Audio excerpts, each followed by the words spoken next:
एक बार की बात है, भगवान नारायण विष्णु लोक में सोए हुए थे। उन्होंने स्वप्न में देखा कि करोड़ों चंद्रमाओं के कांति वाले त्रिशूल डमरूधारी त्रिनेलोचन भगवान शिव जी प्रेम और आनंदित होकर उनके सामने नृत्य कर रहे हैं। उन्हें देखकर भगवान विष्णु हर्ष से गदगद हो उठे और अचानक उठकर बैठ गए। कुछ देर तक मग्न ही रहे। ये देखकर लक्ष्मी जी उनसे पूछने लगी कि भगवान, आपके इस प्रकार अचानक निद्रा से जागने का क्या कारण है। भगवान ने कुछ देर तक उनके प्रश्नों का कोई जवाब नहीं दिया और आनंद में निमग्न हुए चुपचाप बैठे रहे।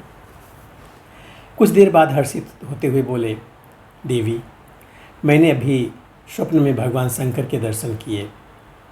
उनकी छवि ऐसी आनंदमय एवं मनोहर थी कि देखते ही बनती थी। मुझे ऐसा लग रहा था कि भोलेनाथ ने मुझे स्मरण किया है। चलो कैलाश में चल करके हम महादेव जी के दर्शन करते हैं। ऐसा विचार कर दोनों कैलाश की ओर चल दिए। भगवान शिव के दर्शन के लिए कैलाश मार्ग के आधे दूर गए ही हैं कि देखते हैं भगवान शंकर स्वयं पार्वती के साथ उनकी ओर चले आ रहे हैं। अब भगवान के आनंद का तो ठिकाना ही नहीं रहा। पास आते ही दोनों परस्पर प्रेम से मिले। ऐसा लगा मानो प्रेम और आनंद का समुद्र चारों ओर उमड़ रहा हो। एक दूसरे को देखकर दोनों को नेत्रों में आनंद के आंसू बहने लगे। दोनों ही एक दूसरे से लिपटे हुए कुछ देर तक खड़े रहे। जब विष्णु भगवान ने शिव शंकर से पूछा तो मालूम हुआ कि शंकर जी को भी रात्रि में इस प्रकार का स्वप्न आया था। मानो विष्णु जी उस समय उसी रूप में देख रहे हैं जिस रूप में उनके सामने खड़े हैं।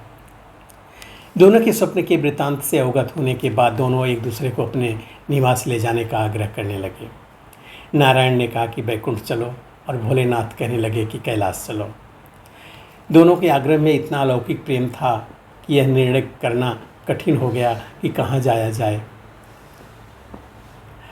इतने में ही क्या देखते हैं कि बीड़ा बजाते हरे गुण गाते नारद जी कहीं से आ निकले। बस फिर क्या था, लगे दोनों उनसे निर्णय कराने कि कहाँ जाया जाए। बेचारे नारद जी तो स्वयं परेशान थे उस अलौकिक मिलन को देखकर। वह तो स्वयं अपनी शुद्ध बुद्ध भूल गए और लगे मस्त होकर दोनों का गुणगान करने। अब निर्णय कौन करे। अंत में तय ये हुआ कि भगवती उमा जो कह दें वही ठीक है। भगवती उमा पहले तो कुछ देर चुप रहीं।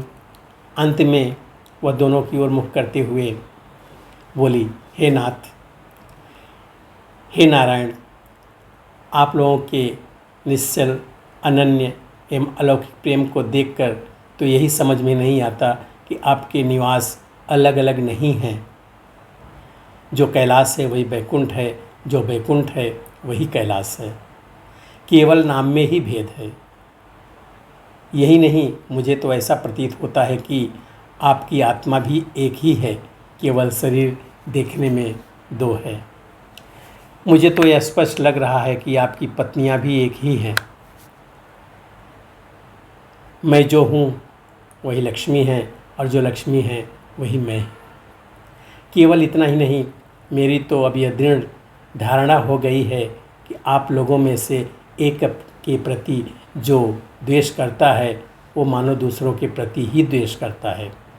एक की पूजा करता है तो मानो दूसरे की भी पूजा करता है। मैं तो तय समझती हूँ कि आप दोनों में जो भेद मानता है उसका चिरकाल तक घोर पतन होता है। मैं देखती हूँ आप मुझे इस प्रसंग में अपना मध्यस्थ बनाकर मानो मेरी प्रवंचना कर रहे हैं, मुझे असमंजस में डाल रहे हैं, मुझे भुला रहे हैं। अब मेरी प्रार्थना यह है कि आप दोनों ही अपने अपने लोक की तरफ प्रस्थान करिए। श्री विष्णु ये समझें कि हम शिव रूप में बैकुंठ जा रहे हैं और महेश्वर माने कि हम विष्णु रूप में कैलाश गमन कर रहे हैं। इस उत्तर को सुनकर दोनों परम प्रसन्न हुए और भगवती उमा की प्रशंसा करते हुए दोनों ने एक दूसरे को प्रणाम किया और अत्यंत हर्षित होकर अपने अपने लोक को प्रस्थान किया। लौटकर जब श्री विष्णु वैकुंठ पहुँचे तो लक्ष्मी जी ने उनसे प्रश्न किया, हे प्रभु, आपको सबसे अधिक प्रिय कौन है? भगवान बोले, प्रिय, मेरे प्रियतम केवल श्री शंकर हैं। देहधारियों को अपने देह की भांति वह मुझे अकारण ही प्रिय हैं। एक बार मैं और शंकर जी दोनों पृथ्वी पर घूमने निकले। मैं अपने प्रीतम की खोज में इस आशय से निकला कि मेरी ही तरह जो अपने प्रीतम की खोज में देश देशांतर में भटक रहा होगा वही मुझे अकारण प्रिय होगा। थोड़ी देर के बाद मेरी शंकर जी से भेंट हुई। वास्तव में मैं ही जनार्दन हूँ और मैं ही महादेव हूँ। अलग अलग दो घड़ों में रखे हुए जल की भांति मुझमें और उनमें कोई अंतर नहीं है। शंकर जी के अतिरिक्त शिव जी की चर्चा करने वाला शिव भक्त भी मुझे अत्यंत प्रिय है। इसके विपरीत जो शिव की पूजा नहीं करते वह मुझे कदापि प्रिय नहीं हो सकते।